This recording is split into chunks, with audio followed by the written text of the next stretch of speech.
Hi friends. आज के इस ट्यूटोरियल में हम दो टाइप के बारे में बात करेंगे फॉर्म से रिलेटेड। एक रेडियो बटन और दूसरा चेक बॉक्सेस। हमने लास्ट टाइम बात की थी कि हमने जब भी फॉर्म के अंदर काम करना है, लास्ट टाइम हमने ये फॉर्म बनाया था जिसमें हमने यूज़र फील्ड डाली, यूज़र ईमेल की फ़ील्ड डाली, टेक्स्ट फील्ड, और एक सब्जेक्ट की टेक्स्ट फील्ड डाली, एक मैसेज टेक्स्ट एरिया, यानी कि ये हमने टैग्स यूज़ किए थे, और एक बटन हमने डाला। अब ये हमने लास्ट टाइम जो फॉर्म बनाया था, जब भी आपने फॉर्म्स के अंदर काम करना है तो आपने फॉर्म टैग क्रिएट करना है। उसके अंदर आकर आपने इनपुट टैग्स का यूज़ करना है, और हर इनपुट टैग का जो टाइप एट्रीब्यूट होगा उसकी वजह से उस इनपुट टैग का जो रोल होता है वो चेंज होता है। यानी कि अब ये यहाँ पे हमारी थी टेक्स्ट फील्ड, तो यहाँ पर हमने जो इसकी हमने इनपुट टैग के अंदर आकर हमने जिस एट्रीब्यूट का यूज़ किया वो था टाइप, और उसको हमने कर दिया टेक्स्ट। तो ये अब हमारा जो ये हमारी टेक्स्ट फील्ड बन गई, ये वाली। इसी तरह हमने ईमेल की फ़ील्ड बनाई थी, उसके अंदर भी आके हमने इनपुट टैग के अंदर टाइप के अंदर हमने आके टेक्स्ट लिख दिया। इसी तरह हमने सब्जेक्ट वाली फ़ील्ड के अंदर भी इनपुट टैग के अंदर आके हमने टाइप के अंदर टेक्स्ट लिख दिया। उसके बाद टेक्स्ट एरिया था हमारा ये, इसके लिए हम इनपुट फील्ड का नहीं, टेक्स्ट एरिया टैग का यूज़ करते होते हैं, ठीक है। उसके अंदर हमने आके रोज़ और कॉलम्स वाले एट्रीब्यूट्स का यूज़ किया ताकि हम उसके साइज़ को बड़ा छोटा कर सकें, ठीक है ना, इस टेक्स्ट एरिया को। यानी कि रोज़ इस तरह से ऐड हो जाती हैं, कॉलम्स इस तरह से ऐड हो जाते हैं, तो ये आपका टेक्स्ट एरिया का जो साइज़ होता है वो इंक्रीज़ या डिक्रीज़ आप कर सकते हैं किसकी मदद से, इन रोज़ और कॉलम्स वाले एट्रीब्यूट्स की मदद से। फिर हमने एक बटन डाला, उसके अंदर भी आके हमने इनपुट टैग के अंदर आकर हमने टाइप के अंदर बटन कर दिया। आज हमने दो जो टाइप के बारे में पढ़ना है, वो एक है रेडियो बटन, दूसरा है चेक बॉक्सेस। रेडियो बटन कहाँ पे यूज़ होता है? जब हमें दो तीन चॉइसेस में से एक चीज़ को चूज़ करना हो तो उसके लिए हम रेडियो बटन्स का यूज़ कर सकते हैं।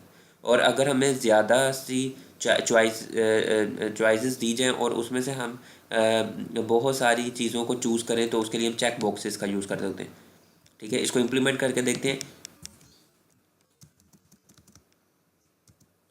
मैं इनपुट टैग का यूज़ करूँगा, ठीक है।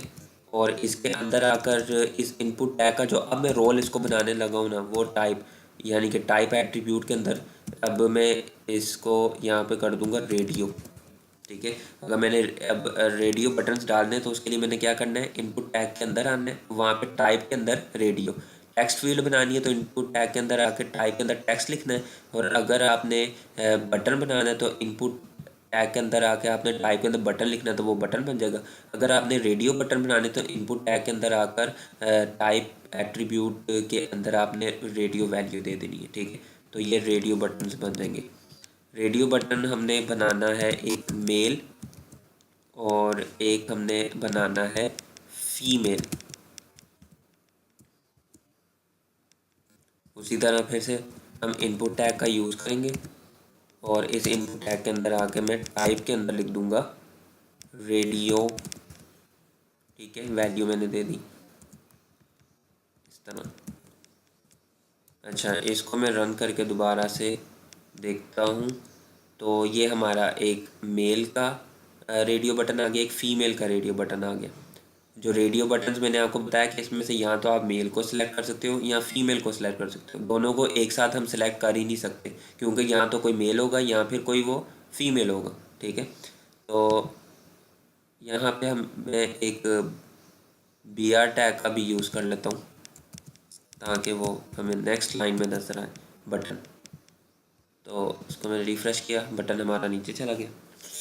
अच्छा, अब अगर मैं यहाँ पे मेल को सिलेक्ट करूँ तो ये यहाँ पे साथ में फ़ीमेल भी सिलेक्ट हो रहा है। यानी कि होना तो ये चाहिए कि जब मैंने मेल को सिलेक्ट किया तो फिर फ़ीमेल को सिलेक्ट नहीं होना चाहिए, और अगर मैंने फ़ीमेल को सिलेक्ट किया तो मेल को सिलेक्ट नहीं होना चाहिए। तो इसके लिए हम यहाँ पे जिस एट्रीब्यूट का यूज़ करेंगे वो हमारा एट्रीब्यूट है नेम, ठीक है।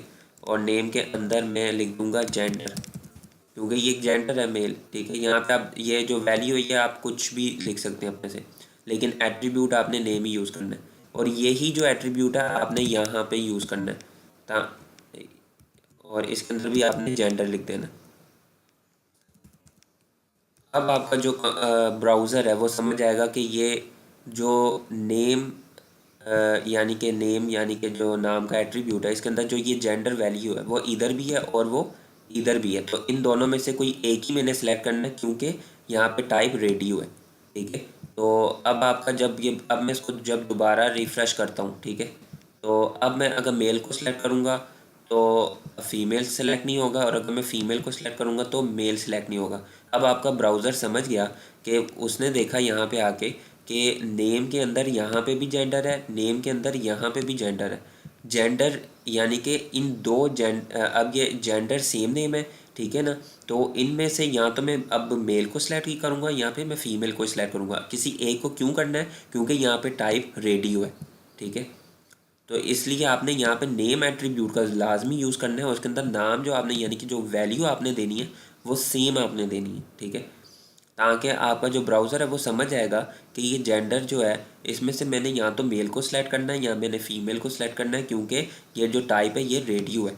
यानी कि आपकी टाइप भी दोनों के अंदर सेम होनी चाहिए यहाँ पे, और यहाँ पे आपकी जो आपका जो नेम है जिसके अंदर आप वैल्यू देते हैं जेंडर, ठीक है, वो भी आपका सेम होना चाहिए। ये आप यहाँ पे जेंडर की जगह कुछ भी लिख सकते हैं, लेकिन अगर आपने यहाँ पे अगर जैसे मिसाल के तौर पे सेक्स किया, ठीक है, तो यहाँ पे भी सेक्स ही करना है फिर, ठीक है ना। तो अब इस तरह आपका जो है ये जाके मैं अगर इसको रिफ़्रेश करूँ अभी भी एक ही सिलेक्ट होगा, ठीक है।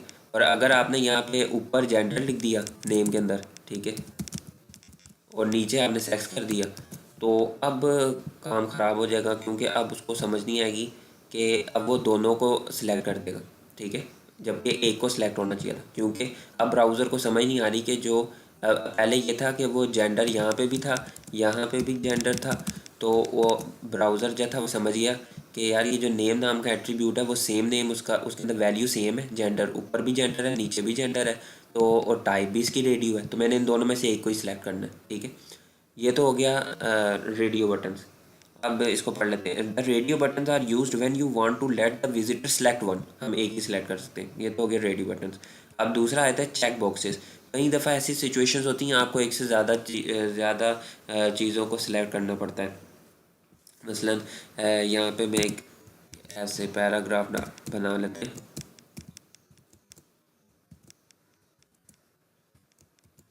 इस पैराग्राफ के अंदर मैं लिख देता हूँ select dress that you would like to order, ठीक है। और इधर बी आर टैग का यूज़ कर लेते हैं, और इधर नीचे आकर मैं लिखता हूँ ड्रेस 1, ड्रेस 2, ड्रेस 3। तीन ऑप्शंस दे रहा हूँ, ठीक है। अब क्या होगा, इनपुट टैग का ही हम यूज़ करेंगे सेम उसी तरह जैसे ऊपर हम करते हैं। इनपुट टैग का यूज़ किया। अब यहाँ पे आके मैं इसकी टाइप को बस चेंज करूँगा, तो ये चेक बॉक्स बन जाएगा। टाइप के अंदर मैं लिख दूँगा चेक बॉक्स, चेक बॉक्स, ठीक है। चेक बॉक्स लिख दिया, और इसी को कॉपी करें, कंट्रोल सी, नीचे कंट्रोल वी, और इससे भी नीचे कंट्रोल वी। यहाँ पे अब कंट्रोल एस किया, इसको मैं कंट्रोल एस करता हूँ, और इसको मैं जाके अगर दोबारा से रन करूँ तो वो कह रहा है select dress that you would like to order, dress 1, dress 2, dress 3, ठीक है। अब मैं इसको भी सिलेक्ट कर सकता हूँ, इसको भी सिलेक्ट कर सकता हूँ, इसको भी सिलेक्ट कर सकता हूँ, ठीक है। तो इस तरह के जो मतलब कि जिसमें हमने एक से ज़्यादा चीज़ों को सिलेक्ट करना हो, तो उसके लिए हम चेक बॉक्सेस का यूज़ कर सकते हैं। जहाँ पे हमने एक ही चीज़ को सिलेक्ट करना हो वहाँ पे हम रेडियो बटन्स का यूज़ करते हैं। जैसे एमसीक्यूज़ होते हैं, आपने कई दफ़ा ऑनलाइन पेपर्स दिए होंगे, ठीक है ना। तो एमसीक्यूज़ जो होते हैं उसमें 4 ऑप्शंस होती हैं, एक सवाल के नीचे 4 ऑप्शंस होती हैं, आप उसमें से एक को ही सिलेक्ट कर सकते हो। तो उसके लिए हम रेडियो बटन्स का यूज़ करते हैं। और जहाँ पे आप मतलब कि कई दफ़ा ऑर्डर वगैरह करते हैं ना, तो एक से ज़्यादा चीज़ों का भी तो ऑर्डर कर सकते हैं। तो उसके लिए आप ड्रेस 1 के लिए भी कर सकते हैं, आप ड्रेस 2 के लिए भी ऑर्डर कर सकते हैं, मुझे ये भी पसंद है, ड्रेस 3 भी मुझे पसंद है। तो इस तरह के जो होंगे उसमें आप चेक बॉक्सेस का यूज़ करते होते हैं,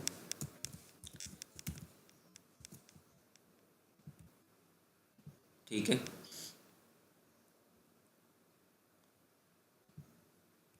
तो check boxes are used when you want to let the visitor select one और मोर ऑप्शंस, ठीक है ना। और the radio buttons are used when you want to select visitors select one, ठीक है, when you want to let the visitor select one. तो आज हमने रेडियो बटन्स और चेक बॉक्सेस के बारे में पढ़ा। नेक्स्ट लेक्चर में मिलते हैं। Thanks for watching.